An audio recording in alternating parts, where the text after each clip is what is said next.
Medical कॉलेजच्या एंट्रन्ससाठी एक exam घेतली जाते, ती म्हणजे नीट एंट्रन्स एक्झाम। ती घेतात NTA म्हणजे नॅशनल टेस्टिंग एजन्सी। नीट 2024चा रिझल्ट लागतो तो म्हणजे 4 जून 2024, ज्या दिवशी लोकसभा 2024चा रिझल्ट लागतो त्याच दिवशी। त्यामुळे कोणत्याही मीडिया चॅनलवरती याचा उल्लेख केला जात नाही। पण या 2024च्या नीट एंट्रन्स एक्झाममध्ये आजपर्यंतचा भारतातील सगळ्यात मोठा स्कॅम जो मेडिकल एग्जाम एंट्रन्समध्ये झाला तो उघडकीस आला।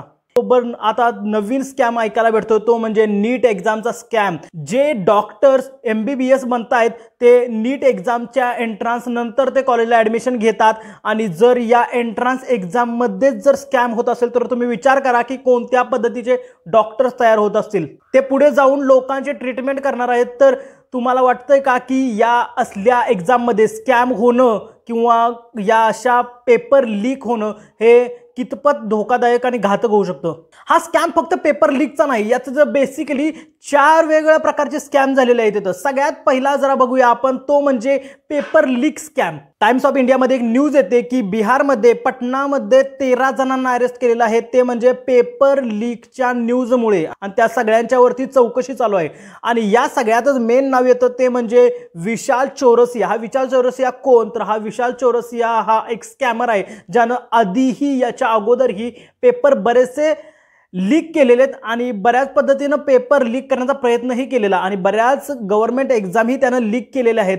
आणि त्याचबरोबर 2024चा हा सगळा पेपर लीकचा प्रकार ही त्याच्याकडे जातो। 2024च्या या पेपरच्या आदल्या दिवशी एक व्हिडिओ व्हायरल झाला, तो म्हणजे एका व्यक्तीने असं मेन्शन केलेलं की 2024चा नीट एंट्रन्सचा एक्झामचा पेपर हा लीक होणार आहे, तर याच्या पाठीमागं कोण असणार आहे? तर विशाल चौरसिया। पण याच्याकडे जास्त लक्ष देण्यात आलं नाही। त्या पण बिहारमध्ये पटनामध्ये 13 लोकांना अरेस्ट करण्यात आलं, हे पोलिसांनीच न्यूज दिलेली। यामध्ये दुसरा स्कॅम हा झाला की सेंटर हायजॅकिंग। सेंटर हायजॅकिंग आता काय असतं की कंप्लीट एखादं कॉलेज जिथं सेंटर एक्झामिनेशन आहे किंवा जिथं एक्झाम कंडक्ट होणार आहे त्या सेंटरवरती या पालकांनी स्वतः पैसे देतात का? तर कंप्लीट कॉलेज हे त्यांच्या अंडर चालावं आणि त्यांचे पाल्य जे तिथं पेपर देणार आहेत, एक्झाम देणार आहेत, तर ते त्यांना पास करून देतील। असा सगळ्यात मेन प्रकार घडलाय तो म्हणजे असा एक प्रकार घडलाय तो म्हणजे हरियाणामध्ये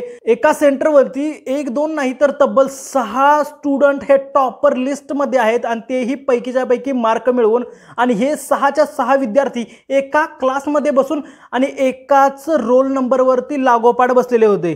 ज्या वेळेस रिझल्ट अनाउन्स झाला त्याच्या रिझल्टच्या नंतरच या सगळ्यांचा डेटा ज्या वेळेस ॲनालिसिस करण्यात आला तर त्यावेळेस असं लक्षात आलं की या 6 विद्यार्थ्यांचा नंबर हा लागोपाठ होता आणि या सगळ्यांना पैकीच्या पैकी मार्क आहेत। तुम्ही विचार करा की तुम्ही कोणतीही गव्हर्नमेंट एक्झाम देताय किंवा एंट्रन्स एक्झाम देताय त्यावेळेस तुम्ही विचार करता की तुमचा एक्झाम सेंटर हे तुमच्या घरापासून हार्डली अर्धा किंवा 1 तास दूरीवरती असावं जेणेकरून तुम्ही तिथे सहज पोहोचू शकाल। पण इथं सगळ्यात मोठं स्कॅम हा झालेला की या सेंटरवरती जे 6 विद्यार्थी टॉपर आलेले आहेत ते 6 विद्यार्थी हरियाणाचे नाही आहेत। हे 6 विद्यार्थ्यांनी आपण सेंटर अलोकेट केलेलं आहे असं प्रत्येक विद्यार्थी हा महाराष्ट्र, आंध्र प्रदेश, UP वरून तिथं पोहोचलेला पेपर देण्यासाठी। तुम्ही विचार करू शकता की एखादा पेपर देण्यासाठी 1000 किलोमीटरचा प्रवास का करेल जर त्याच्या घराशेजारी नीट एक्झाम एंट्रन्स जर असेल तर। असं सांगण्यात येत आहे की या विद्यार्थ्यांनी प्रत्येकी 50-50 लाख रुपये हे कॉलेजच्या ओनर आणि मॅनेजमेंटला पोहोचवलेले आहेत की त्यांच्याकडून आपल्याला सगळ्या सुविधा भेटतील की पेपर क्रॅक होईल किंवा आपल्याला आउट ऑफ मार्क भेटतील जेणेकरून पुढे जाऊन गव्हर्नमेंटच्या कॉलेजमध्ये एंट्री भेटेल। तिसरा स्कॅम होतो तो म्हणजे अवॉर्डिंग ग्रेस मार्क। म्हणजे तुम्ही विचार करा की तुम्ही कोणतीही एक्झाम देत असाल तर तुम्हाला ग्रेस मार्क दिले जातात, काही कारणानिमित्त तुम्हाला ग्रेस मार्क दिले जातात। याचं कारण काही असू शकतं की तुम्ही त्या एक्झाम सेंटरवरती काय प्रॉब्लेम झाला किंवा टेक्निकली एरर आला, पॉवर नाही आहे, लाईट गेली किंवा पेपर वेळाने भेटला, या केसमध्ये तुम्हाला ग्रेस मार्क दिले जातात। पण नीट एक्झाम एंट्रन्समध्ये असे कोणतेही ग्रेस मार्क आतापर्यंत दिलेले नव्हते आणि सुप्रीम कोर्टानंही या ग्रेस मार्कवरती कधीही मेन्शन केलेलं नाही की या एंट्रन्स एक्झाममध्ये ग्रेस मार्क ही देऊ शकतात. पण असं का झालं की ग्रेस मार्क देण्यात आले? ज्या वेळेस रिझल्ट लागला आणि रिझल्टमध्ये हे पाहण्यात आलं की बऱ्याच विद्यार्थ्यांना 218 219 मार्क आहेत. आता नीट एंट्रन्स कशी कंडक्ट केली जाते? नीट एंट्रन्सच्या प्रत्येकी बरोबर क्वेश्चनला 4 मार्क दिले जातात, तर प्रत्येकी निगेटिव्ह आन्सरला म्हणजे जर एखादा प्रश्न चुकला तर त्याला 1 मायनस केला जातो. म्हणजे जर विचार केला आउट ऑफ जर 720 पडत असतील तर एक जर क्वेश्चन जर चुकला तर त्या विद्यार्थ्याचे 4 मार्क जे पॉझिटिव्ह येणार होते ते गेले, म्हणजे 716 आणि प्लस 1 मायनस होतो तो म्हणजे 715. असे टोटल 715 मार्क जर एक क्वेश्चन चुकला पडण्याची शक्यता आहे. पण या केसमध्ये 718 आणि 719 मार्क बऱ्याच विद्यार्थ्यांना या केसमध्येही भेटलेले आहेत. तर याच्यावरती सगळ्यात मोठा क्वेश्चन उभा राहिला की कसे काय विद्यार्थ्यांना 718 आणि 719 मार्क पडू शकतात. रिझल्टच्या 2 दिवसानंतरही NTA ने कोणताही याच्यावरती निर्णय दिला नव्हता की याचं कारण काय आहे. त्यानंतर 2 दिवसानंतर ना बऱ्याच यूट्यूबवरनी स्वतः व्हिडिओ बनवल्यानंतर ना किंवा हायकोर्टामध्ये अपील केल्यानंतर ना सुप्रीम कोर्टामध्ये अपील केल्यानंतर ना याच्यावरती त्यांनी आपला एक निर्णय कळवला की याच्यावरती आपण ग्रेस मार्क दिलेले आहेत. ग्रेस मार्क का दिलेले आहेत? आता राजस्थान आणि महाराष्ट्रामध्ये बऱ्याच ठिकाणी या एक्झाम घेण्यात आल्या. त्यावेळेस काय झालेलं की बराचसा टाइम हा पेपर देण्यात गेलेला म्हणजे बऱ्याच ठिकाणी पेपर 20 मिनिटं 30 मिनिटं, महाराष्ट्रामध्ये तर कुठं 1 तासांनी पेपर लेट झालेला आहे. त्याच्यामुळं या विद्यार्थ्यांना ग्रेस मार्क म्हणजे प्रत्येकी 10 मिनिटा पाठीमागं 40 मार्क देण्यात आले. जर तुम्ही विचार केला की 60 मिनिटासाठी त्या विद्यार्थ्याला 240 मार्क मिळालेले आहेत. मग NTA ने सांगितलं की अशा पद्धतीनं विद्यार्थ्यांना ग्रेस मार्क दिलेले आहेत. पण हे ग्रेस मार्क कधीही नीट एंट्रन्स एक्झाममध्ये सुप्रीम कोर्टाने अलाउ केलेलं नाहीये किंवा कुठेही मेन्शन केलेलं नाहीये. ग्रेस मार्क हे 2018च्या ॲपेक्सच्या एक्झाममध्ये सुप्रीम कोर्टाने द्यायला मेन्शन केलेलं किंवा अलाउ केलेलं त्या केसमध्येच यांना ग्रेस मार्क देण्यात येत होती. पण पहिल्यांदाच विदाउट एनी मेन्शन किंवा परीक्षेच्या अगोदरही मेन्शन करण्यात आलेलं नाहीये की अशा पद्धतीनं ग्रेस मार्क देण्यात येतील किंवा रिझल्ट नंतर 2-3 दिवसानंतर सांगण्यात आले की अशा पद्धतीने ग्रेस मार्क दिलेले आहेत, जेव्हा याच्यावरती क्वेश्चन विचारला गेला. आणि यानंतर चौथा स्कॅम येतो, तो म्हणजे कट ऑफ लिस्टचा स्कॅम. आता कट ऑफ लिस्ट म्हणजे काय? कट ऑफ लिस्ट म्हणजे एखाद्या एक्झामचा कट ऑफ जिथून पुढे विद्यार्थ्यांना पास किंवा असं कन्सिडर केलं जातं की याच्या पुढे विद्यार्थ्यांना ॲडमिशन भेटलं जाईल. आतापर्यंत 8 वेळा नीटची एक्झाम घेण्यात आली. यामध्ये प्रत्येकी ॲव्हरेजली 134 हा कट ऑफ लागत होता. पण या वेळेचा कट ऑफ हा 164 असा लागलेला आहे, जो की या जेवढे ॲस्पिरंट बसलेले त्यांच्या ॲस्पिरंटच्या वरती हा कट ऑफ ठरला जातो. तर 23 लाख ॲस्पिरंटच्या वरती हा कट ऑफ हा 20% ॲस्पिरंटचा कट ऑफ हा वाढला पाहिजे होता. तो वाढलेला दिसत नाहीये. तर NTA ने याच्यावरती कसा काय विचार केलेला नाहीये हा सगळ्यात मोठा प्रश्न इथं उभा राहतो. आणि या कट ऑफवरतीही बऱ्याच विद्यार्थ्यांचं भविष्य अवलंबून असतं. 1-2 मार्कासाठी 10-10 हजार ऑल इंडिया रँकमध्ये विद्यार्थी येतात आणि याच्यामुळेच बऱ्याच विद्यार्थ्यांना याचा त्रास होणार आहे, पालकांना त्रास होणार आहे. कारण मेडिकलच्या एक्झाम नंतर ही मेडिकलच्या ॲडमिशनसाठी विद्यार्थ्यांना 50-50 60-60 लाख रुपये प्रायव्हेटला डोनेशन द्यावं लागतं. जर गव्हर्नमेंटच्या कॉलेजमध्ये ॲडमिशन घ्यायचं असेल तर त्यांना टॉपरच यावं लागतं. या केसमध्ये गरीब विद्यार्थ्यांनी जर स्टडी करून अभ्यास केला असेल, जर गरीब विद्यार्थ्यांनी खरोखर अभ्यास केला असेल आणि टॉपर आले असतील तर आता प्रश्न निर्माण होतो की त्यांचं काय?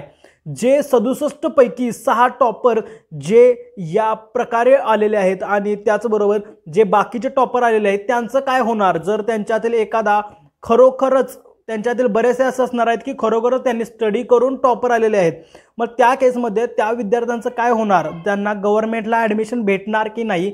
या सगळ्यावरती आज प्रश्न उपस्थित झालेला आहे. आता याच्यावरती फिजिक्सवालाने स्वतः सुप्रीम कोर्टामध्ये स्वतः सुप्रीम कोर्टामध्ये अपील केलेली आहे की या 23 लाख विद्यार्थ्यांचं भविष्य हे सुप्रीम कोर्टाच्या हातात आहे, जे नीट एंट्रन्सच्या एक्झामच्या स्कॅममुळे लटकलेलं आहे।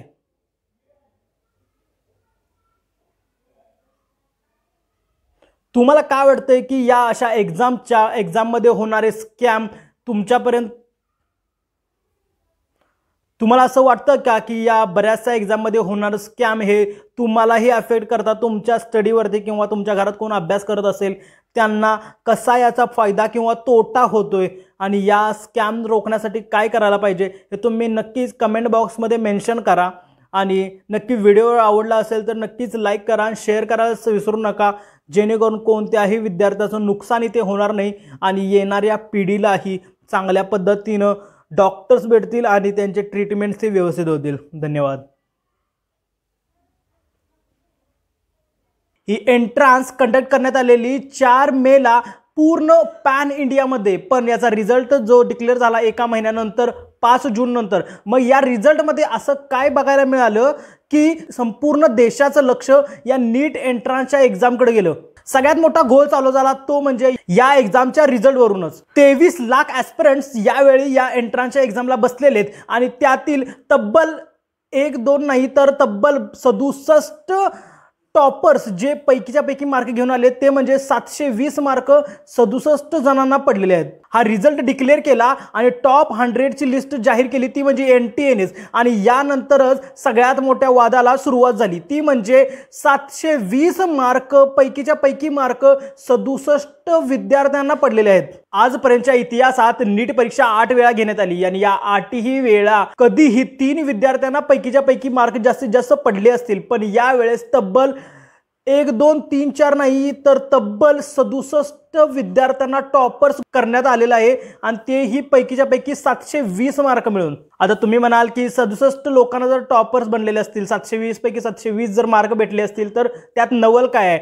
23 लाख ॲस्पिरंट पैकी 720 हा आकडा कदाचित 0.2 किंवा 0.3 च्या घरातच जाऊ शकतो, जो सांगतो की एवढे टॉपर बनू शकतात। पण सगळ्यात मोठी शॉकिंग न्यूज ही होती की या 67 टॉपर पैकी 6 टॉपर हे एकाच सेंटरवरती बसलेले आहेत आणि एकाच क्लासमध्ये बसलेले आहेत आणि या 6 जणांचा रोल नंबर ही सेमच होता आणि त्यातूनच या स्कॅमचा उघडकीस आला। आणि त्याचबरोबर हा स्कॅम केला कोणी, आणि याच बरोबर या एक्झामच्या 1 दिवस अगोदर एक व्हिडिओ व्हायरल झालेला, तो म्हणजे नीट एक्झाम एंट्रन्सचा पेपर हा आदल्या दिवशीच लीक झालेला, तो म्हणजे बिहारमध्ये। तरी सुद्धा NTAने ही परीक्षा थांबवली नाही तर ती एक्झाम कंप्लीट केली 4 मे दिवशीच। या व्हिडिओमध्ये आपण तेच बघणार आहे की हा एक्झॅक्टली स्कॅम कंप्लीट काय आहे, यातून होणाऱ्या गरीब जनतेचं आणि बऱ्याच विद्यार्थ्यांचं नुकसान हे कसं झालेलं आहे आणि याच्या पाठीमागे कोण आहे हे आपण बघणार आहे, तर व्हिडिओच्या शेवटपर्यंत थांबा।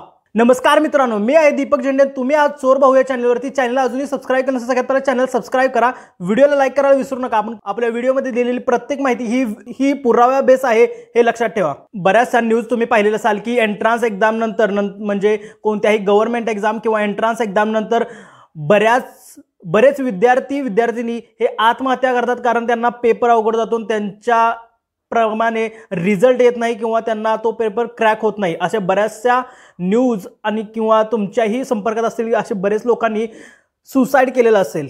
आता यातच पुढे जाऊन बऱ्याच वेळेला आपण गव्हर्नमेंट एक्झामच्या पेपर लीक किंवा स्कॅम हे बऱ्याच वेळा ऐकत असतो।